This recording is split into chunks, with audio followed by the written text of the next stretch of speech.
भारत में गाय को हमेशा से पूजनीय और धार्मिक दृष्टि से महत्वपूर्ण माना गया, लेकिन अफसोस की बात यह है कि अक्सर गौरक्षा के नाम पर हिंसा और अत्याचार जैसी घटनाएं सामने आती रहती हैं। सामाजिक ढांचे को बनाए रखने का दावा करने वाले कुछ तथाकथित गौरक्षक गरीब, दलितों और लाचार लोगों पर जुल्म ढाने लगते हैं और सरकार भी ऐसे मामलों पर सख्त कार्रवाई नहीं करती।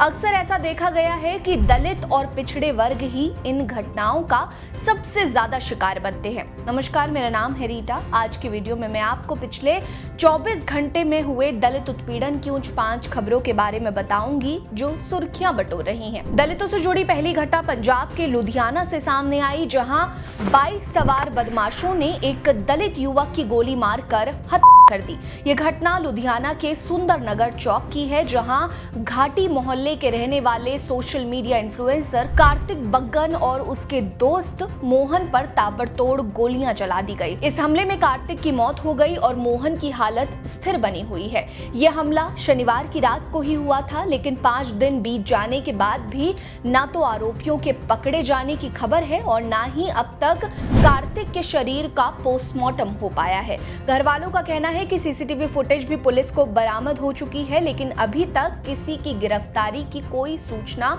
पुलिस ने नहीं दी है। वहीं घटना के 5 दिन बीत जाने के बाद भी पुलिस के लचर रवैये के कारण बुधवार को घाटी वाल्मीकि महाराज मंदिर में 2 बजे से लेकर 6 बजे तक दलित समाज की बैठक की गई, जिसमें कई दलित नेता और समाज सेवी शामिल हुए। उन्होंने पुलिस को चेतावनी दी है कि अगर गुरुवार तक आरोपियों की गिरफ्तारी नहीं हुई तो शुक्रवार को लुधियाना बंद का ऐलान करेंगे। पुलिस कार्तिक के परिवार को मनाने में लगी हुई है कि किसी तरह से कार्तिक के पोस्टमार्टम की इजाजत दे दी जाए, लेकिन परिवार वालों का कहना है कि जब तक आरोपियों की गिरफ्तारी नहीं होती वे अंतिम संस्कार नहीं करेंगे। दलित उत्पीड़न की अगली खबर गुजरात के अहमदाबाद से सामने आई, जहां कथित गौरक्षकों ने एक 58 साल के दलित बुजुर्ग को बुरी तरह से पीट दिया। ये घटना अहमदाबाद के आदल्ज के रोहितवास गांव की है। बुजुर्ग दलित महेंद्र परमार चमड़ा उतारने का काम करते हैं और वो एक मरी हुई गाय का चमड़ा उतार रहे थे। इसी दौरान कुछ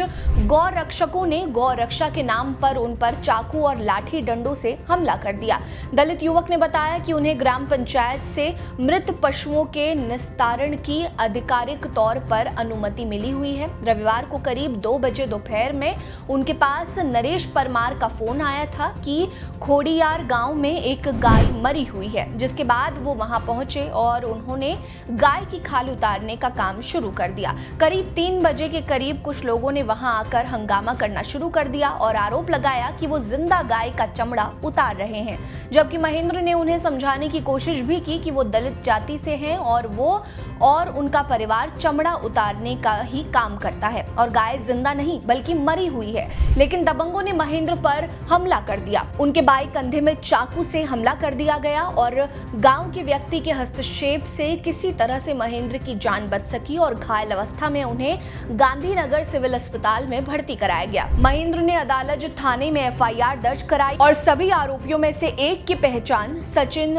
सुथार के रूप में की। फिलहाल पुलिस ने मामले को दर्ज कर कार्रवाई करना शुरू कर दिया है, लेकिन अभी तक किसी की गिरफ्तारी नहीं हुई है। दलित उत्पीड़न की अगली खबर गुजरात के राजकोट से सामने आई, जहां स्कूल के मालिक ने 10वीं में पढ़ने वाले एक दलित छात्र को पीटकर बेइज्जत कर स्कूल से निकाल दिया। ये घटना मोरबी के वांकानेर की है, जहां 15 साल के एक नाबालिग दलित छात्र को ये सब झेलना पड़ा है। स्कूल के मालिक योगेंद्र सिंह जाला ने जाति सूचक शब्दों का इस्तेमाल करते हुए पहले तो दलित छात्र की पिटाई कर दी और फिर कहा कि उसकी जाति के लोगों को पढ़ने का कोई अधिकार नहीं है।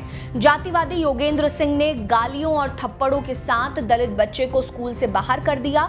पीड़ित नाबालिग के पिता सफाई कर्मी हैं। इस घटना से आहत होकर उन्होंने वांकानेर सिटी पुलिस स्टेशन में स्कूल मालिक के खिलाफ FIR दर्ज कराई है। उन्होंने बताया कि करीब दोपहर 1 बजे उन्हें सिद्धार्थ वाघेला नाम के शख्स ने जानकारी दी कि उनके बेटे को स्कूल में निकाल दिया गया है और उसकी कमर पर भी लात मारी गई है।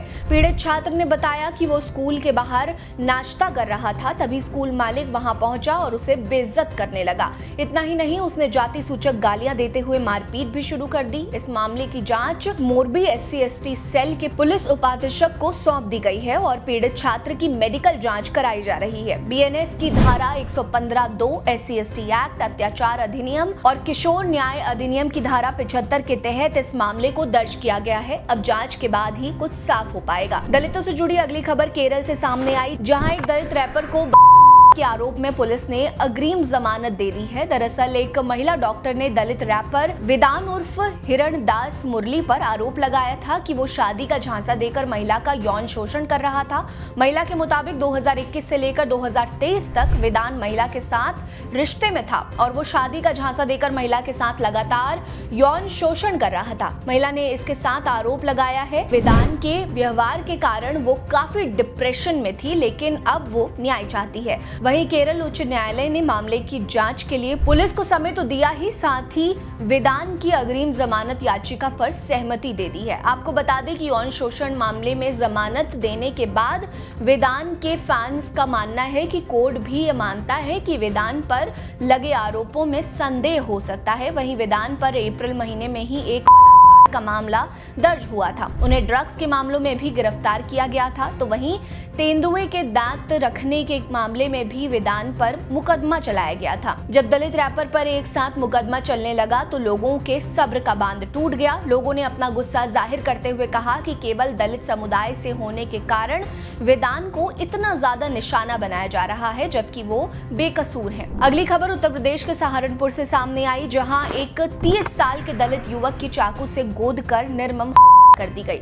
दरअसल ये घटना सहारनपुर जनपद के थाना रामपुर मनिहारन क्षेत्र का है, जहां मल्हीपुर गांव का रहने वाला 30 साल का दलित युवक कंवर सेन गांव के पास लगे महाणी का मेला देखकर वापस घर लौट रहा था। तभी रात करीब 10 बजे कुछ अज्ञात हमलावरों ने उस पर चाकू से हमला कर दिया। उसके शरीर पर चाकुओं से कई बार वार करे गए। ज्यादा खून निकलने के कारण वो बेहोश हो गया। गांव के लोगों ने तुरंत उसे अस्पताल पहुंचाया, लेकिन डॉक्टर्स ने उसे मृत घोषित कर दिया। यह हमला क्यों किया गया, किसी को इस बात की कोई खबर नहीं है। एसपी सिटी व्योम बिंदल ने बताया कि मृतक की किसी से कोई दुश्मनी नहीं थी। हमलावर स्कूटी से आए थे और किसी बात पर मृतक से बहस करने लगे और उस पर हमला कर दिया। फिलहाल पुलिस इस मामले की जांच में लगी हुई है, लेकिन अभी तक हमलावरों का कोई सुराग नहीं मिला है। दलित उत्पीड़न से जुड़ी इन खबरों पर आपकी क्या राय है, हमें कमेंट सेक्शन में जरूर बताएं। साथ ही वीडियो को लाइक कर लीजिएगा, चैनल को सब्सक्राइब करना मत भूलिए। हमारे साथ बने रहिए। नमस्कार।